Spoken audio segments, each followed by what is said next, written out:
గెలుస్తుందా, రాజకీయ చదరంగం గెలుస్తుందా? దశాబ్దన్నర కాలం తండ్రి అడుగులో అడిగేసిన కల్వకుంట్ల కవిత పాదాలు ఇప్పుడెందుకు ఎదురు తిరిగాయి? బతుకమ్మనే పూసిన ఆ బతుకు నేడెందుకు భగ్గుమంది? నిజమే, కవిత అనే ఓ ఆడ గొంతు మూగబోయి రోధించింది. పవర్ను అనుభవించడానికి అడ్డొచ్చే అంతరాలు, భేషజాలు ఎలా ఉంటాయో కళ్లకు కట్టి చూపింది. ఆమె మనసులోని బాధకు మండలి వేదికగా మారింది. బిహైండ్ ది స్క్రీన్ ఎవరున్నారు అనేది చర్చకు వస్తున్నా అంతిమంగా ఆమె దూసిన బాణాలు మాత్రం ఔరా ఎంతటి బాధ ఇది అనిపించేలా గుండెలను తాకుతున్నాయి. ఇది కేవలం ఒక రాజీనామా కాదు, గులాబీ కోటలో బద్దలైన అతిపెద్ద ఆత్మ గౌరవ బాంబు. నన్ను రాజకీయంగా తొక్కేశారు, గెంటేశారు, నమ్మక ద్రోహం చేశారు అంటూ ఆమె విసిరిన ప్రతి మాట ఇప్పుడు బీఆర్ఎస్ గుండెల్లో తూటాల్లా పేలుతోంది. గులాబీ కండువా తీసేసింది, కానీ యుద్ధం ఇప్పుడే మొదలైంది. అసలు తెలంగాణ శాసన మండలిలో ఏం జరిగిందో ఇప్పుడు చూద్దాం.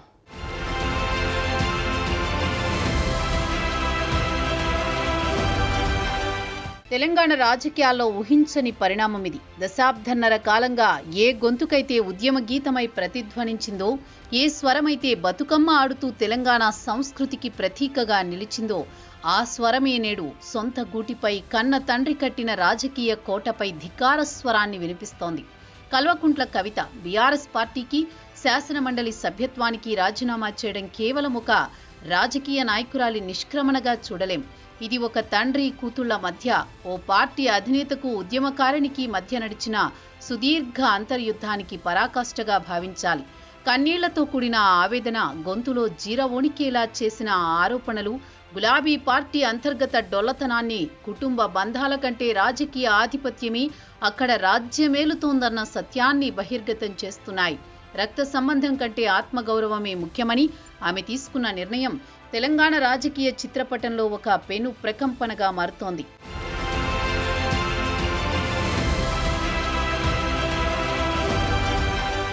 చరిత్ర పుటలను ఒక్కసారి వెనక్కి తిప్పితే 2004 నాటి దృశ్యాలు కళ్ల ముందు కదలాడుతాయి. అమెరికాలో విలాసవంతమైన జీవితాన్ని వదిలి ఉద్యమ నిప్పుల కుంపటిపై నడిచేందుకు వచ్చిన ఒక యువతి ప్రస్థానమది. కేసీఆర్, జయశంకర్ల స్ఫూర్తితో అడుగులేసిన కవిత కేవలం కేసీఆర్ కుమార్తెగానే కాకుండా తెలంగాణ జాగృతి స్ఫూర్తితో స్వతంత్ర వేదిక ద్వారా తనదైన ముద్ర వేసుకున్నారన్నది కాదనలేని వాస్తవం. యువతను, మహిళలను ఏకతాటిపైకి తెస్తూ తెలంగాణ అస్తిత్వానికి ప్రతీక అయిన బతుకమ్మను విశ్వవ్యాప్తం చేయడంలో ఆమె కృషి అమోఘం. అయితే నేడు ఆమె మాటల్లో వ్యక్తమవుతున్న ఆవేదనను గమనిస్తే రాజకీయ వారసత్వం అనే ముసుగులో ఆమె ఉద్యమ ప్రస్థానాన్ని బీఆర్ఎస్ అధిష్టానం ఎలా చిన్నచూపు చూసిందో అర్థమవుతోంది. తాను రాజకీయాల్లోకి రావాలని అనుకోలేదని, ఎన్జీఓ ద్వారానే సేవ చేయాలనుకున్నానని ఆమె గుర్తు చేయడం, ఆమెను రాజకీయ చదరంగంలో ఒక పావుగా మాత్రమే వాడుకున్నారన్న వాదనకు బలం చేకూరుస్తోంది. నిజామాబాద్ గడ్డపై ఆమె సాధించిన విజయాలు, పార్టీకి అక్కడ ఊపిరిపోసిన తీరును విస్మరించి నేడు ఆమెను పరాయిగా చూడడమే ఈ తిరుగుబాటుకు అసలు బీజమని స్పష్టమవుతోంది.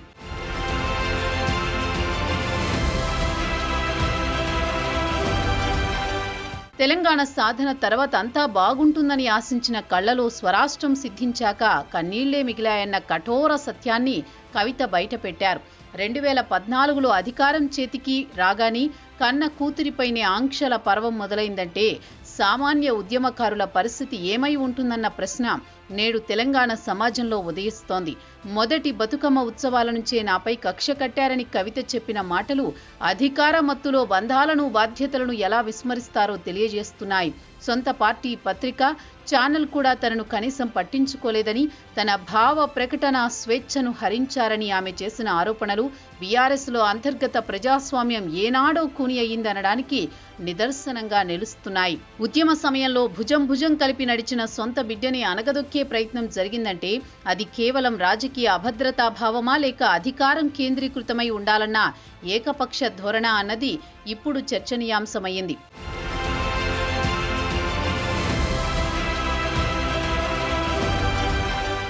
గులాబీ బాస్ తీసుకున్న అత్యంత కీలకమైన నిర్ణయం టీఆర్ఎస్ను బీఆర్ఎస్గా మార్చడం. ఈ నిర్ణయమే పార్టీ పతనానికి నాంది అని కవిత విశ్లేషించిన తీరు క్షేత్రస్థాయిలో ఉన్న అసంతృప్తిని ప్రతిబింబిస్తోంది. తెలంగాణలో ఏం పీకి కట్టామని జాతీయ స్థాయికి వెళ్దాం అని ఆమె సంధించిన సూటి ప్రశ్న తెలంగాణ ప్రజల అంతరాత్మను తాకుతోంది. ఈ మార్పును తాను అప్పట్లోనే తీవ్రంగా వ్యతిరేకించానని చెప్పడం ద్వారా పార్టీ నిర్ణయాల్లో కుటుంబ సభ్యుల అభిప్రాయాలకు విలువ లేని పరిస్థితి ఉందని తేటతెల్లమవుతోంది. తెలంగాణ అంటే సెంటిమెంట్ను, ఆత్మను చంపేసి జాతీయ రాజకీయాలనే ఎండమావుల వెంట పరిగెత్తడం వల్లనే నేడు పార్టీ ప్రజలకు దూరమైందన్న ఆమె విశ్లేషణ రాజకీయ పండితుల అభిప్రాయాలతో ఏకీభవిస్తోంది.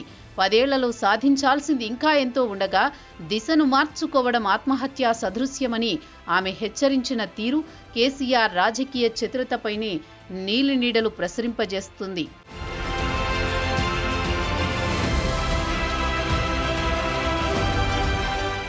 తెలంగాణ ఏర్పాటు ప్రక్రియలో కీలకమైన 2013-14 కాలంలో ఢిల్లీ వీధుల్లో జరిగిన పోరాటాన్ని కవిత మరోసారి తెరపైకి తెచ్చారు. కేవలం గల్లీలోనే కాదు, ఢిల్లీలోనూ తాను పోరాడానని చెప్పడం ఆమె పాత్రను తక్కువ చేసి చూపుతున్న వారికి చెంపపెట్టు లాంటిది. సోనియా గాంధీతో కేసీఆర్ చర్చలు జరపడానికి ఆస్కార్ ఫెర్నాండెజ్ ద్వారా తాను వేసిన వారధే కారణమని ఆమె గుర్తు చేయడం ఉద్యమ చరిత్రలో ఆమెకంటూ ఒక పేజీ ఉందన్న విషయాన్ని పునరుద్ఘాటిస్తోంది. ఆంధ్ర లాబీల ఒత్తిడిని తట్టుకుని దీపమారిపోకుండా కాపాడుకున్నామని చెప్పిన మాటల్లో అంతటి కీలక పాత్ర పోషించిన వ్యక్తిని నేడు పార్టీ నుండి గెంటివేయడం అంటే అది చరిత్రను వక్రీకరించడమే అవుతుంది. తెలంగాణ బిల్లు పాస్ అవ్వడంలో తన పాత్ర కూడా ఉందని ఆమె సగర్వంగా చెప్పుకోవడం ప్రస్తుత బీఆర్ఎస్ నాయకత్వానికి మింగుడు పడని అంశమే.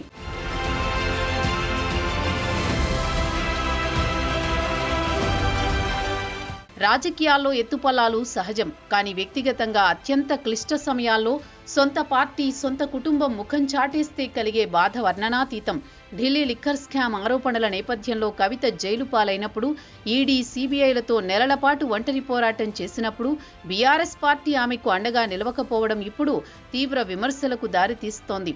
జస్టిస్ ఘోష్ కమిషన్ విచారణలో కేసీఆర్ను ఎన్నో మాటలు అన్నా ఒక్కరూ మాట్లాడలేదు అని ఆమె వాపోవడం బీఆర్ఎస్లో విధేయత కంటే భయమే ఎక్కువ ఉందన్న సంకేతాలను ఇస్తోంది.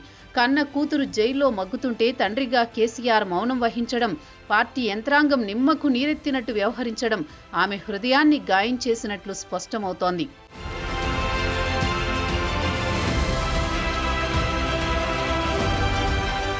బీఆర్ఎస్ పార్టీ రాజ్యాంగం కేవలం 8 పేజీలే ఉండడం ఒక జోక్ అని కవిత చేసిన వ్యాఖ్య ఆ పార్టీ సంస్థాగత నిర్మాణంలోని లోపాలను ఎత్తి చూపుతోంది.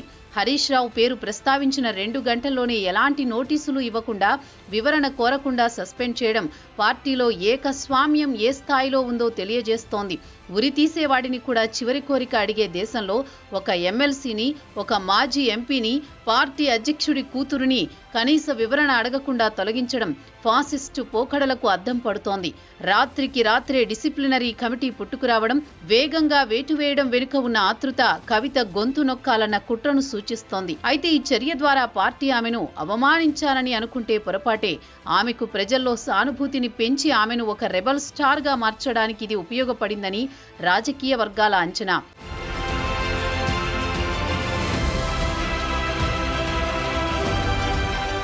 కవిత తన ప్రసంగంలో కేవలం భావోద్వేగాలకే పరిమితం కాలేదు. కేసీఆర్ 10 ఏళ్ల పాలనపై తీవ్రమైన ఛార్జిషీట్ దాఖలు చేశారు. కాళేశ్వరం ప్రాజెక్టు మొదలుకొని సచివాలయం, అమరవీరుల స్తూపం, అంబేద్కర్ విగ్రహం వరకు ప్రతి నిర్మాణంలోనూ అవినీతి జరిగిందన్న ఆమె ఆరోపణలు సంచలనం రేపుతున్నాయి. సిరిసిల్ల, సిద్దిపేట కలెక్టరేట్లు ఒక్క వర్షానికే మునిగిపోవడాన్ని ప్రస్తావిస్తూ బంగారు తెలంగాణ అనే నినాదం వెనుక ఉన్న నాణ్యతా లోపాలను, అవినీతి బాగోతాలను ఆమె ఎండగట్టారు. నీళ్లు, నిధులు, నియామకాలు అనే ఉద్యమ ట్యాగ్లైన్ కు ఎలా గండికొట్టారో వివరిస్తూ కాంట్రాక్ట్ అవుట్ సోర్సింగ్ ఉద్యోగాల పేరుతో యువతను మోసం చేశారని ఆమె మండిపడడం నిరుద్యోగుల్లో ఉన్న ఆగ్రహానికి ఆజ్యం పోసేలా ఉంది. తండ్రి పాలనను కూతురే ఇంత తీవ్రంగా విమర్శించడం తెలంగాణ రాజకీయ చరిత్రలో ఇదే ప్రథమం కావచ్చు.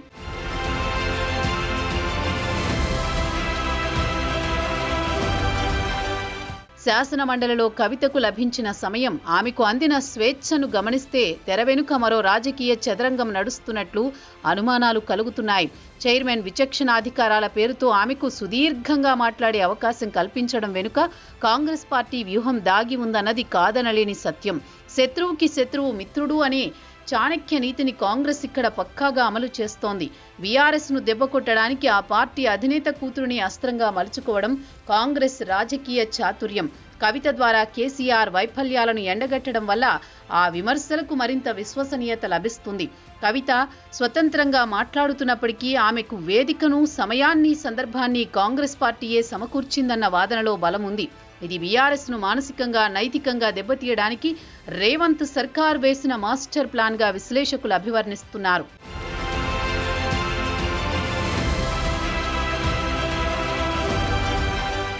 వ్యక్తిగా బయటకు వెళుతున్న ఆ శక్తిగా మళ్లీ వస్తా అని కవిత చేసిన శబదం తెలంగాణలో మరో కొత్త రాజకీయ పార్టీ ఆవిర్భావానికి సంకేతం ఇస్తోంది. రాబోయే అసెంబ్లీ ఎన్నికల నాటికి జాగృతి సంస్థను ఒక రాజకీయ పార్టీగా మారుస్తానని ఆమె ప్రకటించడం రాజకీయ సమీకరణాలను మార్చే అంశం. కేవలం బీఆర్ఎస్ పై కోపంతోనే కాకుండా నిరుద్యోగులు, మహిళలు, దళిత, గిరిజన, మైనార్టీ వర్గాలను లక్ష్యంగా చేసుకుని ఆమె తన కొత్త ప్రయాణాన్ని ప్రారంభించబోతున్నారు. కమ్యూనిస్టులు, మావోయిస్టు సానుభూతి పరుల మద్దతు కోరడం ద్వారా ఆమె ఒక సామాజిక న్యాయ వేదికను నిర్మించాలని తలపెట్టినట్టు అర్థమవుతోంది. ఇటు బీఆర్ఎస్ ఓటు బ్యాంకుకు గండి కొట్టడమే కాకుండా కాంగ్రెస్, బీజేపీలకు ప్రత్యామ్నాయంగా ఎదిగే ప్రయత్నంగా కనిపిస్తోంది. తెలంగాణ గడ్డపై కొత్త రాజకీయ కుంపటి రాజేయడానికి ఆమె సిద్ధమయ్యారు.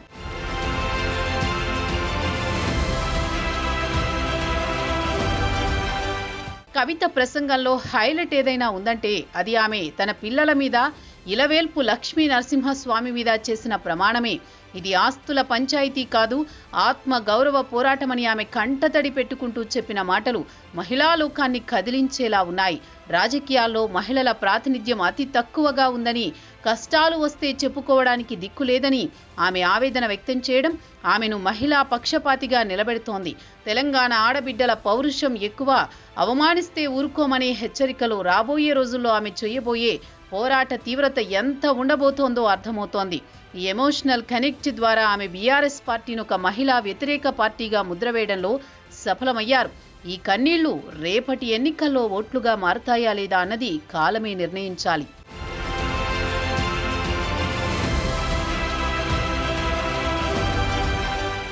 రాజకీయాల్లో శాశ్వత మిత్రులు, శాశ్వత శత్రువులు ఉండరని అంటారు. కానీ శాశ్వతమైన గాయాలు మాత్రం ఉంటాయని కవిత ఎపిసోడ్ నిరూపించింది. తండ్రి చాటు బిడ్డగా మొదలైన ప్రస్థానం నేడు తండ్రిపైనే తిరుగుబాటు జెండా ఎగరేసేదాకా వచ్చింది. ఇది బీఆర్ఎస్ పతనానికి ఆరంభమా లేక కవిత రాజకీయ పునరుజ్జీవనమా అన్నది కాలమే నిర్ణయిస్తుంది. ఆ కన్నీళ్లు ఆవేదనకు సాక్ష్యాలా లేక మరో రాజకీయ అస్త్రాల అనే సందేహాలు ఎన్ని ఉన్నా ఒక్కటి మాత్రం స్పష్టం. ఆత్మగౌరవం అనే ఆయుధంతో ఆమె మొదలుపెట్టిన యుద్ధం తెలంగాణ రాజకీయ చిత్రపటాన్ని శాశ్వతంగా మార్చబోతోంది. చరిత్ర చెబుతున్న సత్యం ఒక్కటే: గాయపడిన ఆడపులి మౌనం కంటే ఆక్రోశం చాలా ప్రమాదకరం. ఆ ప్రమాదం ఎవరికి ముప్పో రాబోయే రోజులే సమాధానం చెబుతాయి.